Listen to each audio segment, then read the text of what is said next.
Bueno, jóvenes, llegamos a una parte interesante del aprovechamiento de la energía solar a través del fenómeno fotovoltaico. La generación de electricidad por este efecto, el efecto fotovoltaico, prácticamente se ha desarrollado en los últimos 50 años.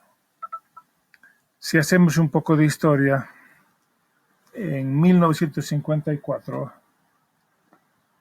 ya se había construido el primer módulo fotovoltaico en Estados Unidos.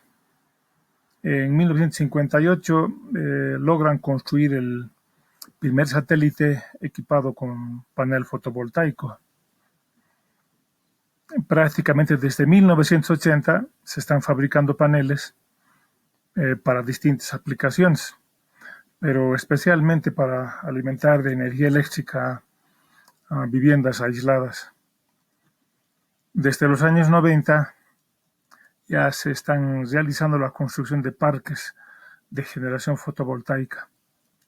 Y por supuesto esta labor se ha impulsado desde el año 2000, ya saben, por el problema de la contaminación ambiental al utilizar los combustibles fósiles para este propósito. El efecto fotovoltaico es una propiedad que tienen ciertos semiconductores, como por ejemplo el silicio.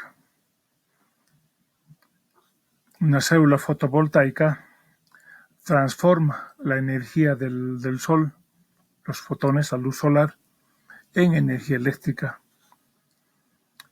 Los fotones transfieren su energía a un electrón de un átomo de la célula y con la energía aportada, el electrón es capaz de, digamos, de abandonar su posición en el átomo y de esta forma se inicia un movimiento que va a causar la energía eléctrica.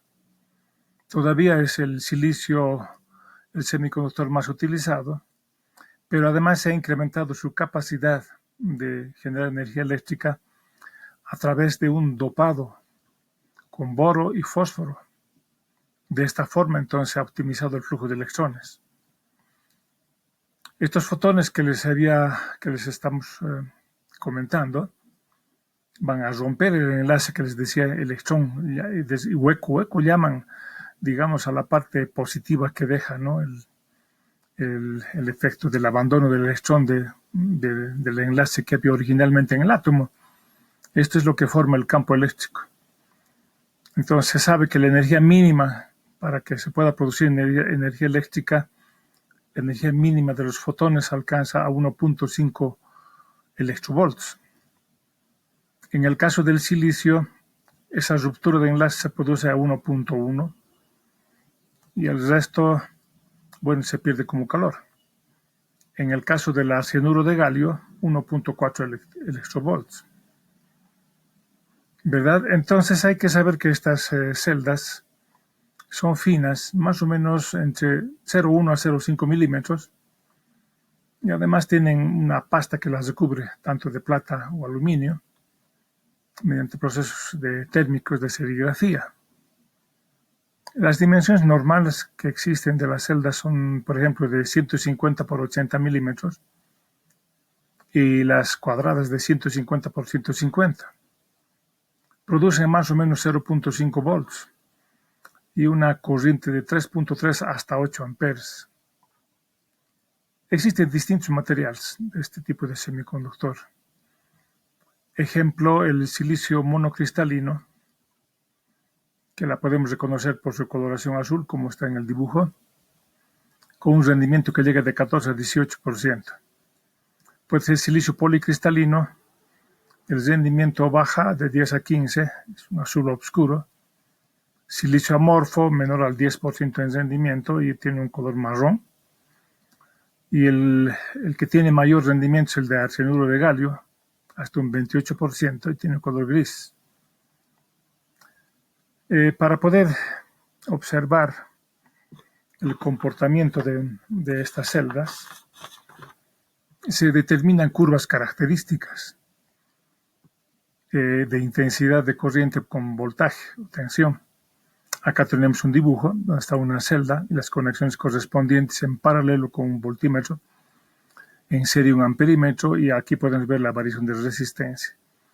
Normalmente estas curvas se construyen en condiciones estándar, es decir, a 25 grados centígrados, masa del aire 1.5 y una irradiancia estándar de 1000 watts sobre metro cuadrado. Y se obtiene ese tipo de curvas, donde podemos ver que el comportamiento se realiza desde la intensidad de cortocircuito, acá, el ICCC, resistencia cero, ¿verdad? Hasta una tensión de circuito abierto con resistencia infinita. Este punto de inflexión nos va a marcar la intensidad de máxima potencia y también la tensión de máxima potencia. Estas curvas, sin embargo, o este comportamiento es afectada por las condiciones de operación. Ejemplo, con la temperatura. Si hay una mayor temperatura, como en este caso, este es el comportamiento de la curva. En el caso de la irradiancia, también tiene su efecto, haciendo variar de esta manera, ¿verdad? Acá vemos, en el caso de la temperatura, a mayor temperatura, vean, disminuye la potencia seguramente de la celda. En el caso de la irradiancia, también, ¿verdad? Es decir, si nosotros vemos, al revés, si hay una irradiancia mayor, obviamente va a aumentar la potencia. Y este es el comportamiento del arreglo molecular, los cristalinos y los amorfos. ¿Cómo se calcula la potencia? A través de esta relación, multiplicando la intensidad IMPP a la parte superior con el voltaje MPP, ¿verdad? Que lo podemos ver acá de esta forma. Estamos hablando en condiciones de máxima potencia, por eso se dice que es una potencia máxima, en watts pico. Bueno, si podemos comentar respecto a cuánto se aprovecha en realidad de energía, entonces tenemos que hablar del factor de forma. Acá en el dibujo es la relación de la parte oscura verde respecto al total, ¿verdad? Es decir, IMPP por BMPP, esta área es respecto a la total de la resultante de la multiplicación de ISC más bien por BOC. Bueno, este factor de forma siempre es menor a una unidad, ¿verdad? En el caso de celdas cristalinas, varía de 0,7 a 0,85 y cuando las celdas son amorfas de 0,5 a 0,7. Por otro lado, hay que saber que no siempre podemos tener una irradiancia estándar, es decir, de 1000. Normalmente la irradiancia tiene un valor menor a 1000 watts sobre metro cuadrado. Por lo tanto, la potencia que se va real de la celda va a ser pues menor a la potencia máxima. Entonces acá tenemos la definición de rendimiento con la potencia máxima y si nosotros introducimos el factor de forma, vamos a tener el rendimiento real de cierto lugar. Para este ejemplo, vamos a tener una celda que tiene esta intensidad de cortocircuito de 3.6 amperes. También tenemos el voltaje de circuito abierto 0.96 volts. El tamaño de la celda 3 por 6 en pulgadas y un factor de forma de 0,8. Si reemplazamos en la ecuación que hemos visto, vamos a tener un rendimiento de 23.8. Bien, llegamos entonces a hablar de lo que son los paneles o módulos fotovoltaicos. Como una sola celda es insuficiente en cuanto a la energía que produce, es necesario la conexión de estas, especialmente inicialmente en serie. Así que vamos a ver la simbología de este tipo de conexión, es esta. Y hay que entender además que se van a poder armar seguramente este tipo de paneles o módulos en marcos de vidrio y aluminio anodizado. Interiormente se disponen las celdas. La mayoría de los módulos tienen entre 36 a 96 celdas, todas conectadas en serie, ocupando un área de 0.5 hasta 1.2 metros cuadrados más o menos. Y de acuerdo a su potencia, existen módulos de baja potencia hasta 5 watts pico, de media potencia hasta 55 watts pico, y de alta potencia hasta 160 watts pico. Bien, acá les menciono que el panel fotovoltaico tiene varias capas, ¿no?, para recubrir las celdas contra el medio externo. Entonces, tenemos una cubierta exterior de vidrio templado que va a proteger de los impactos que pueda sufrir el módulo. Después hay capas encapsuladoras tanto superior e inferior a las celdas de EVA y Tedlar, productos químicos. El EVA es un tipo de goma que se agrega sobre las celdas para evitar la entrada de aire y agua, ¿verdad? Y el Tedlar es otro compuesto químico que es un fluoruro de polivinilo que se usa o se recubre más bien con esta sustancia las celdas encapsuladas para proteger de los rayos ultravioleta y además de que el Tedlar es un buen aislante eléctrico. Bien, entonces, por supuesto, todo esto en un marco soporte de aluminio anodizado o también hay de acero inoxidable. Estos paneles ofrecen desde 12 hasta 24 volts, pero actualmente se está logrando rendimientos mayor o igual al 18%. En condiciones óptimas, la irradiancia que se aprovecha es de más o menos de 180 watts sobre metro cuadrado. En invierno, obviamente es menor de 100 watts por metro cuadrado, pero en verano llega hasta los 250. Bueno, recuerden que además en condiciones de irradiancia estándar, la vida útil de un panel o módulo va a llegar hasta los 30 años. ¿Cómo se conectan los paneles fotovoltaicos? Estos paneles pueden conectarse en grupos de serie paralelo. Esto para poder conseguir valores de tensión y de intensidad suficiente para poder determinar o producir una potencia que uno requiere, ¿verdad? Si tenemos acá la conexión en serie, acá tenemos la conexión donde el voltaje va a ser el voltaje final o tensión final va a ser la sumatoria del voltaje de cada uno de los módulos. En cambio, la intensidad de corriente permanece constante.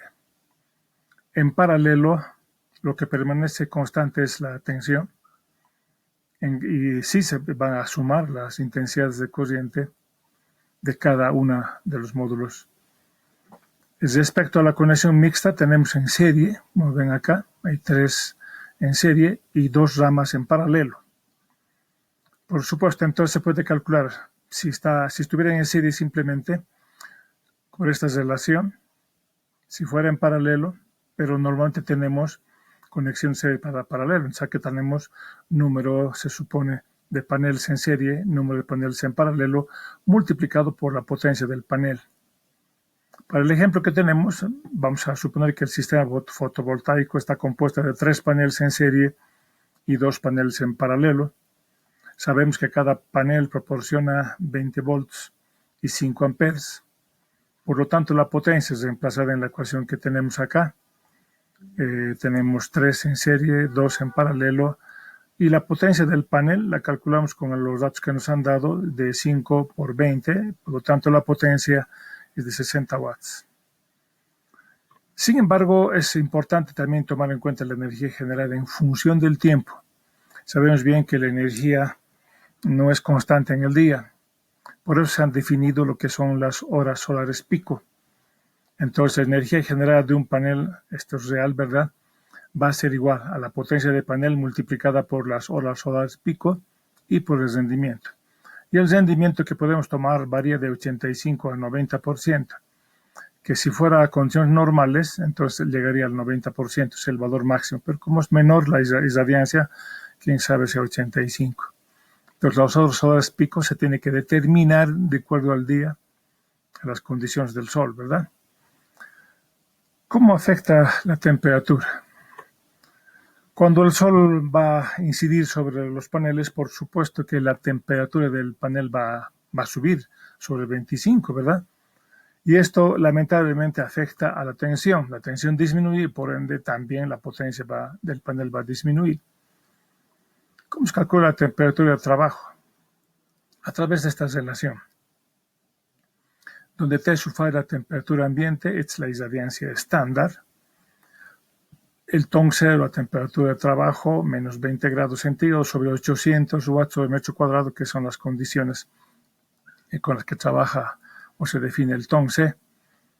Acá tenemos la irradiancia estándar de 1000 watts sobre metro cuadrado y la irradiancia que se considera para el TON C de 800 watts sobre metro cuadrado. Y para poder determinar el TON C, por supuesto que repetimos acá, se cumple con una irradiancia de 800 watts sobre metro cuadrado a 20 grados centígrados de temperatura ambiente y con una velocidad de viento de 1 metro sobre segundo. Normalmente el TON C tiene valores que varían entre 45 a 60 grados centígrados. Si nosotros revisamos las especificaciones de los paneles que se venden en el mercado, el TON C normalmente se va a encontrar entre valores de 45 a 46 más o menos. Veamos un ejemplo. Vamos a suponer que se produce una elevación de temperatura del panel desde 25 hasta 50 grados centígrados. Queremos saber cuál va a ser la disminución de potencia de la celda. A 25 grados tenía estos valores en condiciones de máxima potencia, intensidad 4 amperes y la tensión 0,56 volts. Pero cuando aumenta la temperatura del panel, si bien se mantiene la misma intensidad de corriente de 4 amperes, pero vemos acá claramente que la tensión ha disminuido hasta 0,56. Más o menos como esta gráfica, ¿verdad? Así que acá vamos a 25 grados y la interna va a ser a 50 grados. Acá están las lecturas correspondientes del IMPP, ¿verdad? Y también acá la correspondiente tensión de cada uno de los valores. Entonces las potencias a 25 grados vamos a tener 2.24 watts y a 50 grados vamos a tener 2 watts. Vean la disminución, 2.24 menos 2, en realidad ha disminuido de nuestro sistemita 0.24 watts. Bien, entonces la TON C es la temperatura que va a adquirir el módulo en condiciones estándar de trabajo. Por eso se dice que la TON C es un indicador de la capacidad de disipación de calor que tiene, en este caso, el módulo. Bien, jóvenes, para no hacer muy larga la clase, vamos a parar acá, ¿verdad? Y la siguiente vamos a dar una aplicación general con las demás partes que tiene el sistema fotovoltaico y con eso habremos acabado ya la parte de energía solar. Bien, espero que revisen la bibliografía y estén entendiendo lo básico de este tipo de sistema de energía alternativa. Muy bien, jóvenes, hasta la siguiente clase, a cuidarse.